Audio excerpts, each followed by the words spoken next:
system since the time of the ancients. And somehow it was, this one we have is the dodecahedron, we have the polyhedron, the cube, the tetrahedron, and the like. There's 5 of these, yes. And it was Kepler's idea that these had some sort of mystic significance.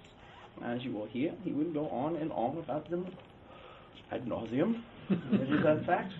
I believe that when Kepler came to join me in my observatory in Prague, he probably did arrive on a dead Hurston, a dead horse, a beaten dead horse.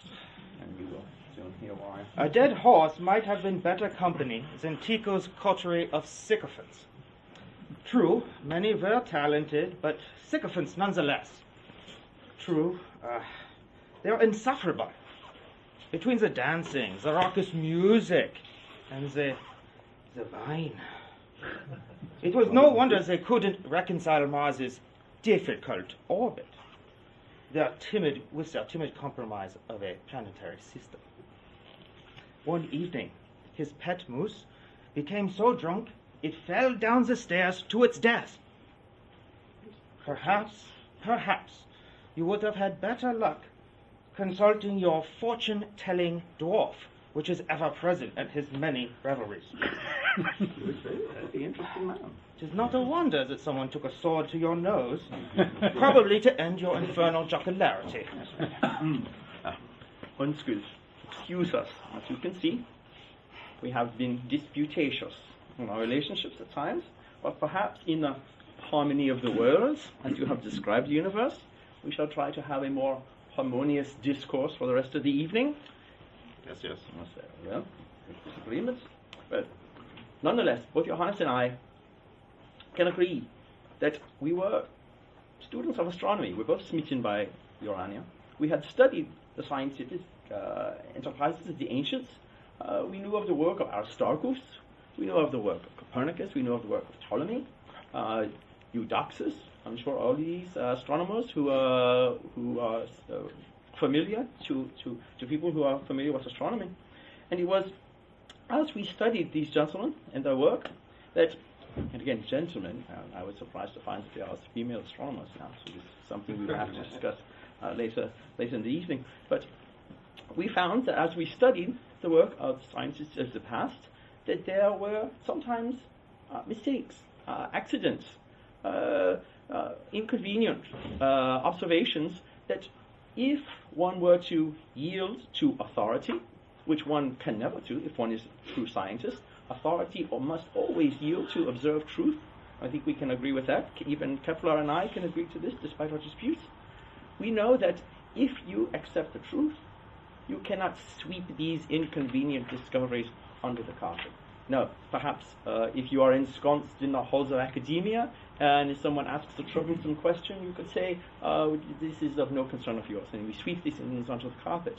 But this is not allowable in science. And in fact, there are some people who will say it is because the will of God makes this the way it is in the heavens, but is it not to the glory of God to investigate these discoveries? And what Kepler and I found that mistakes made in the past, problems in astronomy, things yet unexplained, were fertile fields. Not something to be afraid of, something to hide from, but places where we could increase our investigations and unlock further mysteries of the heavens. And I trust that today that this aspect of science still holds true. Yes, it is our belief that men of science do not always see eye to eye, but if they are true men of science, they will value a skeptical mind and dare to doubt and debate. This is how the truth evolves. Indeed, I believe that trust that it is true to say. It is no great insight when you can see this evening that Kepler and I differ in many respects.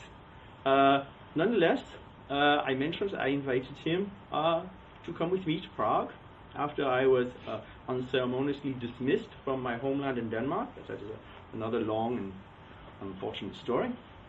It does not involve a moose or a dwarf. But are you sure?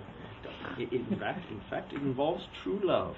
So, for those of you who are interested, I'll share this later from a romantic moment. But nonetheless, I needed genius loves company. Yes, great minds try to Congress and to share the discoveries. So I needed the help of who was known as the wandering mathematician.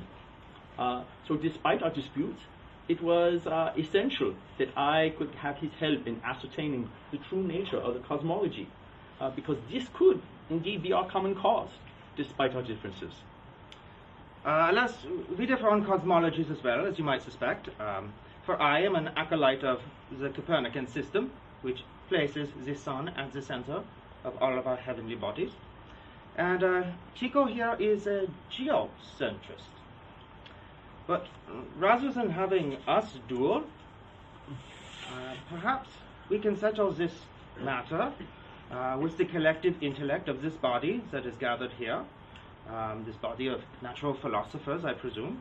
Might I ascertain where you stand on the matter? Do you stand on a stationary Earth? No. See? No hands. See, very interesting. Yes. They believe, as I, that the Earth moves about the sun. Your mother perhaps cast spells on them as well. But, so, shall we investigate this in the spirit of scientific enterprise? So, I have no debate with the great Nicholas Copernicus. He is a magnificent astronomer. His work is outstanding. De Revolutionis is an excellent work of science. But the issue is, there is no proof. If we are on a moving Earth, should not there be parallax detected by the planets or the stars?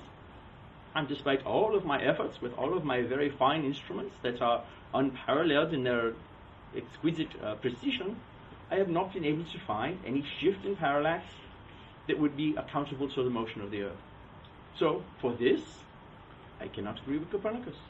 Furthermore, from a more conceptual level, for those of you who are not interested in the angular measure of the heavenly bodies, for the notion of parallax, the Earth of Copernicus hurtles through space faster than a cannonball, flying presumably around the sun. And this dizzying motion is not only singularly to explain the motion of the course of a year, it also spins on its axis very, very fast, 24,000 mile diameter, turns once, and if it did not do this, we would not have the concept of day and night. So, are you comfortable with those sort of mind-numbingly fast motions? Indeed I am. The heliocentric system of Copernicus not only provided viable explanations of the daily, nightly phenomenon, but also explains the retrogrades. As does mine. For those of you who are familiar with retrograde motion, it's indeed. But does it offer such a simple and elegant model as that of course the mathematical elegance again, yes. So, but we will continue.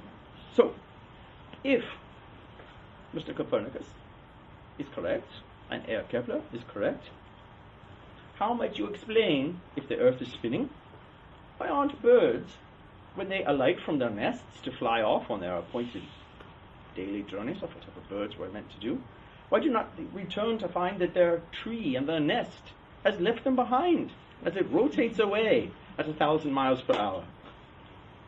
Perhaps those assembled might have some suggestion. Yes. Because the birds are rotating along with the rest of the Earth. See. By what means? What the atmosphere is keeping pace with the Earth? How is it held in place? Do you have an answer for this?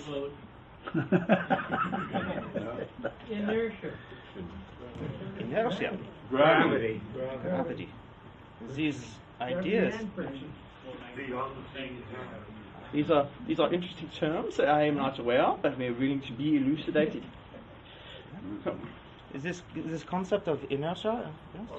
The atmosphere was created while everything was spinning. How do you feel this? Well, we are looking at creation myths here. We could talk about the Vikings saying that Thor decided to belch out the planet Mercury, if we so wish. We can make up any type of stories that we want, but I am curious, as again, no one has particularly answered this notion of why on earth, if I leap into the air, do I not land in Latvia as the Earth turns under me. Explain this concept of inertia. Madam. Not inertia, but it's a perspective. Take a ball, and you're in your carriage, toss it up and down. Start moving the carriage. The ball will continue to go up and down just into your hand, but from someone outside, they will sort of see the ball seeming to make a different path. So it's all perspective. Oh, this is very curious. This should be raised. Are you the female astronomer? Yes. Fascinating. Now, as we can see that, who is responsible for this theory? If this was not you.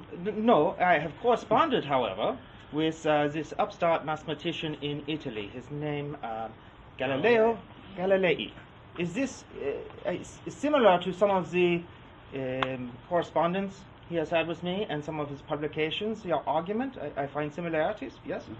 Well, interesting. You mentioned that he's Italian, yes? Indeed. Presumably in the Papal States. And as a papist, I am interested to find out what must the Jesuits think of his argument of removing the Earth from its natural place in the heavens. I presume that they are busily looking through their scriptures to find evidence of heresy, yes? Yes. Well, the last things I recall is that he is drawing the ire of Pope Urban and his supporters, but I do not know how that all turned out. Perhaps one of our guests. Yeah. How did things turn out for this Signor Galileo? Anyone? Not so well. No? Specifically.